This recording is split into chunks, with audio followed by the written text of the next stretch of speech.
যারা ধর্মকে অবমাননা করে এবং এই মানুষ হয়ে মানুষকে হত্যা করে, এই বিষয় নিয়ে আজকে আমরা বিস্তারিত আলোচনা করব। আল কোরআনে মুশরিকদের, কাফেরদেরকে নিয়ে যে বিচার, যে শাস্তির বিধান রেখেছে, আসলে আল্লাহ পাক সর্বশক্তিমান, তিনি মহান, তিনি একক সত্তা, তিনি সকল সৃষ্টির স্রষ্টা। তাহলে পৃথিবীতে এই যে এই ধর্ম নিয়ে এই মানুষের এত মারামারি, হানাহানি কেন? যদি ধর্ম আল্লাহ প্রদত্ত হয়ে থাকে, যদি আল্লাহ এই মানুষকে ধর্ম দিয়ে থাকে, তাহলে সেই ধর্মের ভিতরে এত পৃথক কেন? আর সেই ধর্মের ভিতরে যারা গ্যালজাম, ফ্যাসাদ, মারামারি, কাটাকাটি করে, তারা কারা? আল কোরআনে বলেছে, যা আছে বিশ্ব ব্রহ্মাণ্ডে তা আছে এই মানব ভাণ্ডে বা মানবের ভিতরে। তাহলে সকল সৃষ্টি যদি এই মানুষের ভিতরে থাকে, আল্লাহ নিজেও এই মানুষের ভিতরে থাকে। কারণ আল কোরআন বলছে, আমি মানুষের অন্তরে অন্তরায় হয়ে থাকি, মানুষের নিকটে থাকি। তাহলে যে আল্লাহ এই মানুষের ভিতরে থাকে এবং ভিতরের খবরও সেই আল্লাহ তাআলা জানেন, তাহলে সেই আল্লাহ এই মানুষকে কেন সুপথ দান করে না? দ্বিতীয় কথা, এই মানুষ ধর্ম নিয়ে হানাহানি করে, সেটা অন্য ধর্মের ভিতরে না।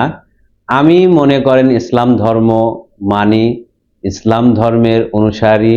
এখন আমরা যারা ইসলাম ধর্ম মানি, এই ইসলামের ভিতরে অনেক ভাগাভাগি হয়ে গেছে, বিভক্ত হয়ে গেছে, বিভিন্ন তরিক, বিভিন্ন দল, বিভিন্ন পথের মানুষ। একই ইসলাম, একই গ্রন্থ, তাহলে এত ভাগ হলো কেন? আর ধর্ম যদি সেই স্রষ্টায় দিয়ে থাকে, তিনি সকল সৃষ্টির স্রষ্টা।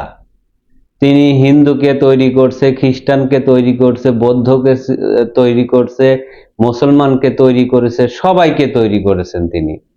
তার পাওয়ার থেকে, তার জীবন থেকে সকল মানুষের সৃষ্টি। তাহলে সেই স্রষ্টা কেন আবার এই ধর্ম নিয়ে মারামারি করতে বলবে? যদি আল কোরআন সেই স্রষ্টারই ধর্ম হয়ে থাকে, স্রষ্টারই বাণী হয়ে থাকে, তাহলে সেই আয়াতের ভিতরে এত গরমিল কেন? আবার বিশ্বনবীর হাদিসেও আছে যে বিশ্বনবীকে কাফেরেরা বা অন্যান্য বিধর্মীরা তাকে আঘাত করেছে, কিন্তু সে সেই আঘাতের প্রতিবাদ না করায় বরঞ্চ তাদেরকে ক্ষমা করে দিয়েছে। নিশ্চয়ই এই হাদিসগুলো আপনারা শুনেছেন, পড়েছেন, জানেন। তাহলে আবার অন্য হাদিসেই এই কাফেরদেরকে হত্যা করার কথা বলতেছে। আবার যে কোরআন, যে আয়াতে এই মুশরিকদেরকে হত্যা করার কথা বলতেছে, আবার অন্য সূরায় বলতেছে তোমরা ধর্ম নিয়ে বাড়াবাড়ি করো না। তাহলে একই আল্লাহ কয় ধরনের কথা বলতে পারে? এটা এই মানুষের জ্ঞানে আনা উচিত। আর যদি কোরআন বলে থাকে, কোরআন যেহেতু আধ্যাত্মিক কিতাব, সেটা মানুষের স্বীয় ধর্ম নিয়ে কাজ করে, তাহলে আমার ভিতরে যে সকল অপবিত্র নফস আছে, যে ইবলিশ আছে, এই মানুষের ভিতরের বিষয়টা আমি বলতেছি, সেই ইবলিশরা, সেই শয়তানি নফসগুলো বা শয়তানি আত্মাগুলো যখন আপনাকে সরল পথে প্রতিষ্ঠিত হতে না দেয়, তার কারণে তাদেরকে আঘাত করার জন্যই আল কোরআন সেই আয়াত নিয়ে আসছে, যদি আল কোরআন আধ্যাত্মিক কিতাব হয়ে থাকে।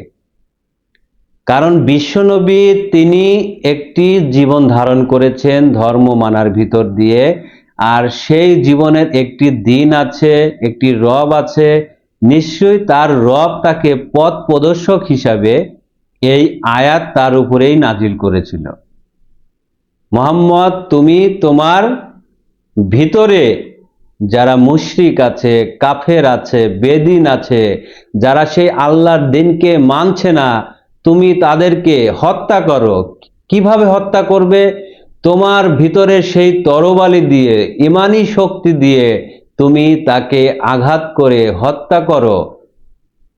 যদি তোমাকে তারা আল্লাহর দ্বীনের উপর প্রতিষ্ঠিত হতে না দেয়। এই মানুষ কি কখনো সেই দ্বীনের উপর প্রতিষ্ঠিত হতে বাধা দেয়? না। কারণ আমি যখন ধর্ম মানব, স্বীয় ধর্ম মানব, আমার পরিবার, আমার আত্মীয় স্বজনই জানবে না আমি আমার স্বীয় রবের স্বীয় ধর্ম পালন করি। সেটা আমার নিজের মনের ভিতর একান্ত বিষয়। আমি আল্লাহকে স্মরণ করছি, আমি কাউকে স্মরণ করছি, কাউকে পূজা করছি, আমার মনের ভিতর আমি কাকে আরাধনা করছি সেটা আমার মন, আমার অন্তর আমি ভালো জানি। অন্য কেউ সেটা জানে না। আর সেটা পালন করার জন্য আমাকে খ্রিস্টানরা এসে বাধা দিবে না, তারপরে হিন্দুরা এসে বাধা দিবে না, অন্য অন্য ধর্ম অবলম্বনকারী যারা আছে তারা বাধা দিবে না। আমি গোপনে আমি আমার স্বীয় রবকে ডাকবো, আমার আল্লাহকে ডাকবো, আমার ভিতরে ইবাদত করব আমি। এটাই হলো ধর্ম। তাহলে আপনারা জেনে রাখেন, যারা এখনো স্বীয় ধর্ম বোঝে না, স্বীয় কোরআন বোঝে না, স্বীয় অস্তিত্ব বোঝে না, নবীর বাণী বোঝে না। কারণ এগুলো বুঝতে গেলে, আত্মজগতের কথা বুঝতে গেলে, আত্মকিতাব বুঝতে গেলে আপনাকে নির্দিষ্ট একটি আত্মার উপরে প্রতিষ্ঠিত হতে হবে। তাহলে তখন সেই আত্মা থেকে সেই আলো জ্যোতি সেই জ্ঞান পাবেন। তাহলে আপনি এই ধর্ম সম্পর্কে জানতে পারবেন। যেখানে আল্লাহ পাক এই মুশরিকদেরকে, এই কাফেরদেরকে হত্যা করতে বলেছে, নিশ্চয়ই তারা এই মানুষ নয়, এই মানুষের ভিতরে মুশরিক আছে। আমার যে মানব ভাণ্ড, আমার ভিতরে যে নফসে আম্মারা আছে, খারাপ আত্মারা আছে, খান্নাস নামে শয়তান আছে, এই শয়তানকে আমাকে হত্যা করতে হবে। এই শয়তানকে তরবারি দিয়ে জবাই করতে হবে। কোন তরবারি? সেই আল্লাহর নূরের, সেই আল্লাহর জীবন ব্যবস্থা, আল্লাহর সেই পবিত্রতা, আল্লাহর সেই একাগ্রতা, একনিষ্ঠা নিয়ে আমি যখন আমার ইমানি শক্তিকে মজবুত করব, তখন আমার ভিতরে সেই খান্নাসরূপী শয়তান, আমার ভিতরে সেই জিন শয়তান, তারা মারা যাবে। আমি তখন সেই পবিত্র প্রশান্ত আত্মাধারী একজন মানুষ হয়ে যাব। তাই আল কোরআন বলেছে, ইয়া আইয়ুহান নাফসুল মুতমাইন্না ইরজিই ইলা রাব্বিকি রাদিয়াতাম মারদিয়াত ফাদখুলি ফি ইবাদি ওয়াদখুলি ফি জান্নাতি। সূরা ফাজরের শেষের 3 আয়াত। তোমরা মুসলমান না হয়ে কবরে এসো না। তাহলে মুসলমানের ঘরে জন্ম নিলেই যদি মুসলমান হওয়া যায়, আল কোরআন কেন এই আয়াত আনলো? কেন সেই আল্লাহ এই আয়াত এনে এই মানুষকে বলল? নিশ্চয়ই আমরা কেউ জন্মগতভাবে মুসলমান নই, আমাদেরকে মুসলমান হতে হবে। আমাদের ভিতরে সেই অপবিত্র সেই জীবনদেরকে, সেই কাফেরি জীবনদেরকে, মুশরিক জীবনদেরকে আমাদেরকে হত্যা করতে হবে। আমার ভিতরে সেই নফসের জিহাদ করতে হবে। যে নফসের জিহাদি, সে হলো জিহাদে আকবরী, সেই আল্লাহর মনোনীত বান্দা। তাই আমাকে আমার সেই খান্নাস মুক্ত সেই শয়তানের হাত থেকে বাঁচতে আমাকে জিহাদ করতে হবে, তাদেরকে হত্যা করতে হবে, তাদেরকে পবিত্র করতে হবে, ভালো করতে হবে। এটাই আল কোরআন বুঝিয়েছে। যদি কেউ ধর্ম সম্পর্কে জানতে চান, তাহলে আগে আপনাকে জানুন, আপনাকে চিনুন। আপনি কেন পরের কথাগুলো নিয়ে? আপনারা ধর্ম বিষয়ে এখনো এই পৃথিবীর মানুষ অজ্ঞ, ধর্ম মানে কি সেটাই জানে না। অথচ ধর্মর ভিতরে তারা মারামারি, কাটাকাটি, হাঙ্গামানি নিয়ে সৃষ্টি করে। এগুলো কি? এগুলো কি ধর্মের বাণী হতে পারে? ধর্ম তো সবার জন্য। আমি আমার ধর্ম পালন করব, দোজখে গেলে আমি যাব, জান্নাতে গেলে আমি যাব, তুমি তো যাবা না। এখন আমি কাউকে ভালোবাসি, আমার মনে যাকে চাবে আমি তাকে পূজা করব, তাকেই আমি সিজদা করব। জোর করে যদি কোনো কিছু হয়, তাহলে এখানে দেখেন আমরা যারা মুসলিম ধর্মের ভিতরে আছি, ইসলাম ধর্মের ভিতরে আছি, এদের ভিতরে সেই দাঙ্গামা হাঙ্গামা বেশি, এদের ভিতরে সেই বিশৃঙ্খলা অবস্থা। কই কোনো বিধর্মী খ্রিস্টান এসে তো আমাকে আঘাত করছে না, কোনো হিন্দু ভাই তো এসে আমাকে আঘাত করছে না, আমার মুসলমান আমরা ভাই ভাই, মুসলমান আমরা ভাই ভাই, আমার ভাই এসে আমাকে আঘাত করছে। আগে তো বুঝতে হবে যে ভাই তুমি যে এই কথাটা বললে, এই কথাটা সত্য কতটুকু, যুক্তি কতটুকু, দলিল কোথায়, এর প্রকৃতির রূপ কি, এর বাস্তব রূপ কি, মানব দেহে এর প্রতিফলন কোথায়। কারণ কিতাব একটি বই বা কাগজের গ্রন্থ, কিন্তু আল্লাহর প্রকৃত কিতাব হলো এই মানব ভাণ্ড। যদি আপনারা সঠিক ধর্ম বুঝতে চান, তাহলে আপনাকে আগে এই মানব দেহ সম্পর্কে জানতে হবে, এই দেহকে পড়তে হবে। আর এই দেহকে পড়তে গেলে একটি জীবনী নূর লাগে, জীবনী আত্ম পাওয়ার লাগে, তারই সেই জ্ঞান দিয়ে এই দেহবাণ্ডকে জানা যায়, পড়া যায়। এছাড়া পৃথিবীর কোনো মানুষের ক্ষমতা নাই এই দেহ সম্পর্কে জানে, ধর্ম সম্পর্কে জানে। আর যারাই জানবে না, অন্যের লেখা একটি গ্রন্থ, আর সেই গ্রন্থটা তারা বুঝবে না, তার যে আধ্যাত্মিক যে প্রতিফলন এই মানব ভাণ্ডে, সেটা তারা বুঝবে না। না বুঝে কি করবে, অন্য মানুষকে মেরে দিবে, কতল করে দিবে। এগুলো কি ধর্ম? ধর্ম মানে তো ধারণ করা। তুমি তোমাকে ধারণ করো।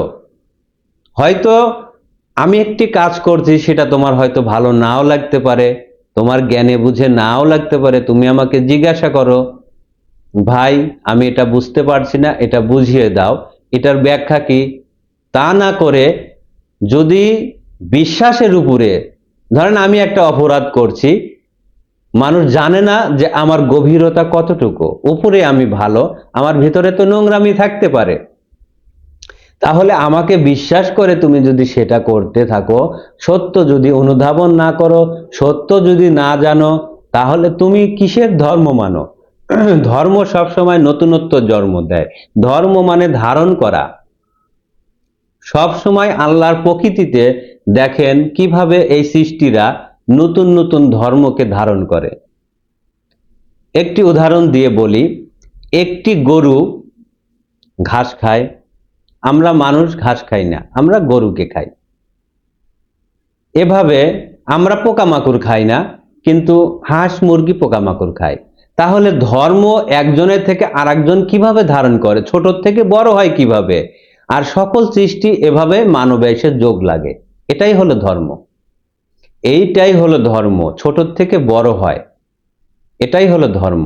আশা করি যতটুকু আমার রবের ইচ্ছা ছিল আমি আপনাদেরকে বুঝালাম। এই ধর্ম নিয়ে আমরা কখনোই মারামারি করব না, কাটাকাটি করব না, দাঙ্গামা হাঙ্গামা করব না। ধর্ম সম্পর্কে জানতে গেলে আগে নিজেকে জানতে হবে, নিজেকে বুঝতে হবে, এটাই মহাসত্য। এই বলে আমি আমার বক্তব্য এখানে সমাপ্তি করছি। সুবহানাল্লাহি ওয়া বিহামদিহি, সুবহানাল্লাহিল আযীম। আসসালামু আলাইকুম ওয়া রাহমাতুল্লাহি ওয়া বারাকাতুহু।